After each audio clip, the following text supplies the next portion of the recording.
Everyone wants something. We all have goals, desires.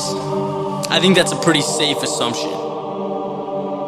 Yet 99% of people either never make a move toward what they want or they burn out, right? The gym is always a lot less crowded May 1st than it is January 1st.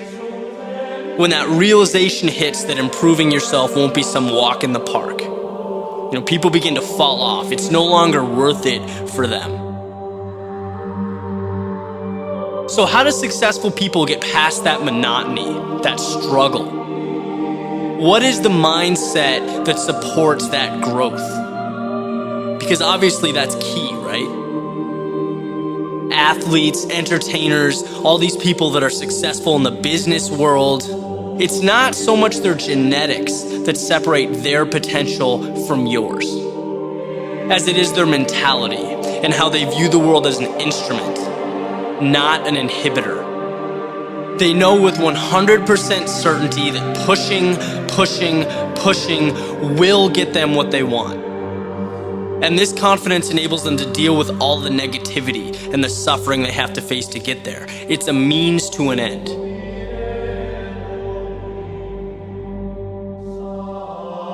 John Paul DeJoria. Guy is a billionaire. He founded Patron Liquors, Paul Mitchell Hair Products. And at one point in his life, this guy's living in LA, sleeping in the back of his car with his son, right? Homeless, he has nothing. And I was recently listening to one of his talks. Someone asked him, John Paul, how can I be more like you? How can I be the next big billionaire entrepreneur? And he says, I have 2 pieces of advice for you that are instrumental to any success you'll have. The first one is you need to acknowledge and accept that doors are going to be slammed in your face all the time. If you don't have the strength in yourself to keep walking, to keep moving to the next door, then you don't really have a shot. The second thing he said is you need to be as enthusiastic on the 51st door that you knock on as you were on the first door. Because yes, door 1 through 50 could shut right in your face. But that 51st door could just be the one that changes your life. But if you give in or you let your energy fade, after a few failures, a couple negative experiences, you'll never be able to walk through it. And what a tragedy that would be. Arnold Schwarzenegger. Back in his bodybuilding days, he's Mr. Universe, best bodybuilder in the world. He goes through these grueling 5-hour-a-day training sessions. Someone asks him, hey Arnold, how come every time I see you at the gym, you're smiling?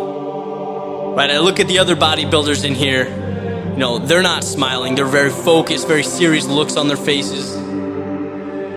And he says, because every rep I do, regardless of how bad it hurts, takes me one step closer to my goal.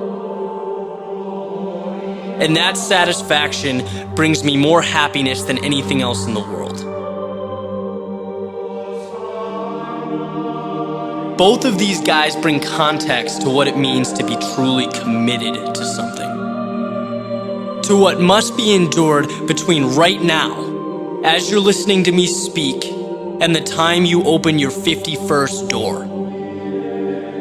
When the gym, the office, the library, whatever it is in your context, when it starts to feel like a burden and you'd rather be on the couch or you'd rather be out with your friends, remind yourself of what that door opening is going to feel like and why concentrating on your next step forward means everything.